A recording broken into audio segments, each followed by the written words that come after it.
Bonjour et bienvenue chez Kano Computer. Voici notre dernier tutoriel.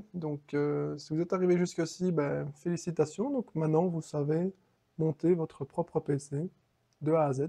Donc voilà, on va finir maintenant avec l'installation de Windows. Donc là, j'allume l'ordinateur. Donc on a vu clignoter brièvement la LED ici. Tout s'allume. C'est que les branchements sont correctement effectués.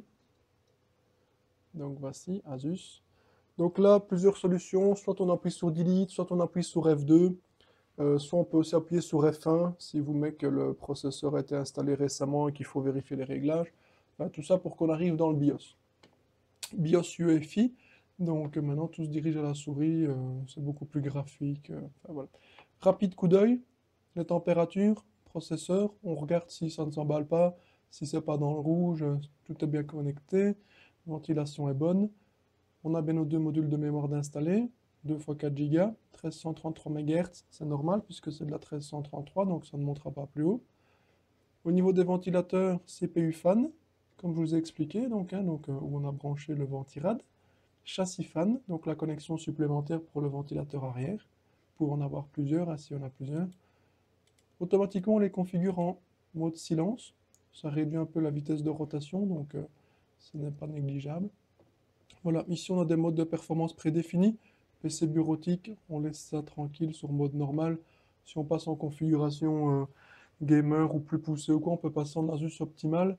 Il faut un overclocking automatique du CPU, de la RAM. Ça peut être intéressant, mais bon, c'est pas le sujet ici. Donc voilà, on vérifie. Ici, on voit bien qu'on va démarrer sur le CD-ROM. Donc de ce côté-là, c'est correct. Tout est bon. Donc on va pouvoir mettre notre CD de Windows dans le lecteur. Donc ici, c'est un Windows 8.OEM.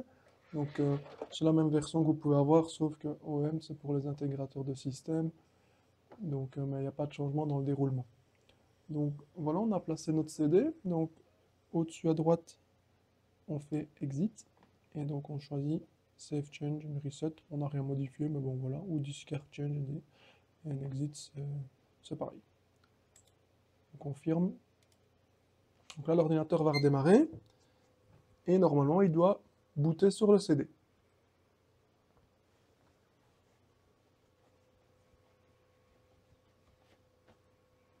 Donc là, on patiente. Voilà, j'entends le CD qui démarre, donc il va démarrer sur le CD. Voilà.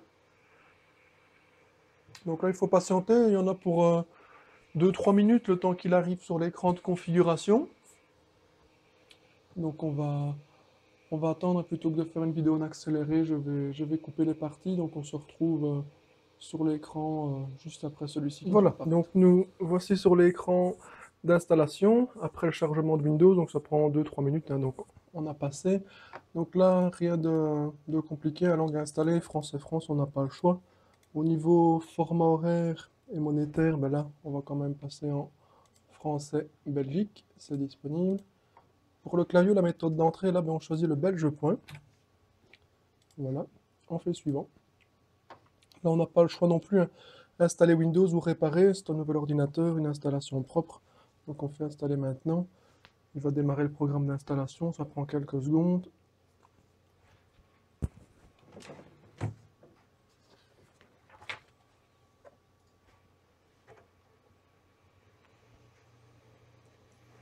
Voilà, donc on arrive sur l'écran où il montre la clé produit. Donc là, on va l'introduire. Je bouge 2 minutes la caméra, c'est quand même une clé officielle, Donc vous tapez la clé produit, caractère 1 à la suite de l'autre, les tirets sont mis automatiquement.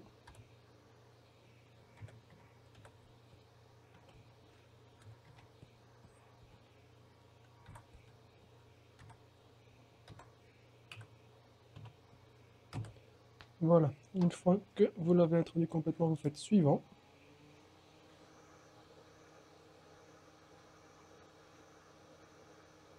Voilà, donc là il a validé.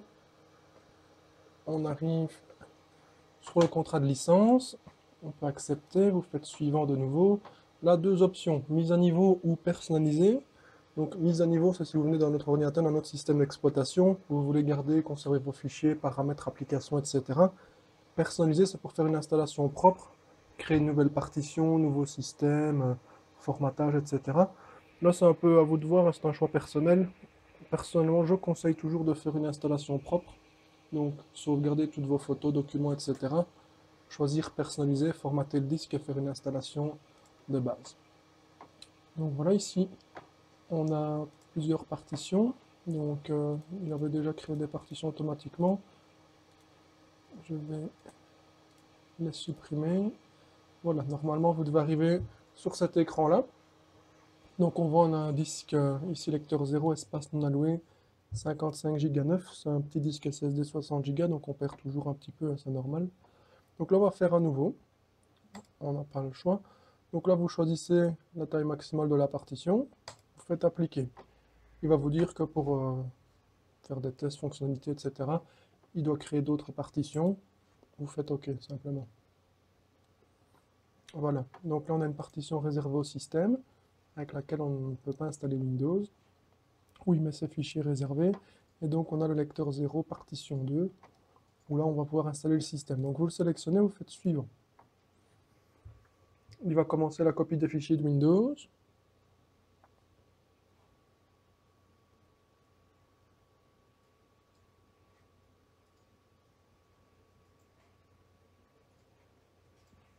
Voilà. Donc la copie des fichiers de Windows, ça c'est assez rapide. Préparation des fichiers pour installation, c'est ce qui va prendre le plus de temps. Donc là, de nouveau, on va laisser tourner et on se revoit sur le prochain écran dès qu'il a terminé. Et voici donc, nous revoilà suite à l'installation, la copie des fichiers de Windows. Donc une fois la copie terminée, en fait, ben, il reste deux écrans où il va demander les informations personnelles. Donc je ne les ai pas filmés ici, donc c'est simplement votre nom, un prénom et un mot de passe pour la session éventuellement, ainsi que le nom de l'ordinateur qu'on veut donner. On clique sur terminer, et une fois qu'on a terminé, on arrive donc sur l'écran d'accueil de Windows 8. Donc voilà ici, donc on est directement sur Windows 8.1. Donc tout est bien installé, fonctionnel, le PC est bien monté. Donc là maintenant on va voir ici directement, donc on est sur un petit PC bureautique en i3, donc un 4e génération, as well ici, avec un petit SSD Kingston, simplement, 60 Go. Donc voilà, vous voyez, ça tourne très très bien. Donc ici, il nous restera simplement à activer Windows si ça ne se fait pas tout seul en ligne. Normalement, dès que vous serez connecté à Internet, il va s'activer. Si ce n'était pas le cas, il faut cliquer ici pour lancer l'activation.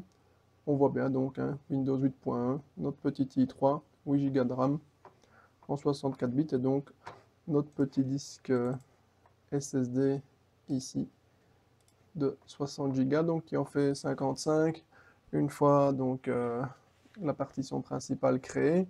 Et alors ici donc simplement avec un Windows 8.1 de base, donc il n'y a encore eu aucune mise à jour ni rien, mais c'est déjà donc le Windows 8.1, donc on a 15 Go d'utiliser.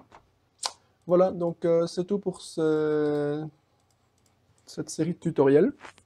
J'espère que ça vous a aidé. N'hésitez pas à poser vos questions si vous en avez ou les problèmes que vous rencontrez. Vous pouvez me contacter hein, par YouTube, par Facebook, via le site, hein, donc sur www.canocomputer.be. J'espère que vous aurez passé un bon moment et que tout se passera bien pour vous dans vos futurs montages. Merci de m'avoir suivi.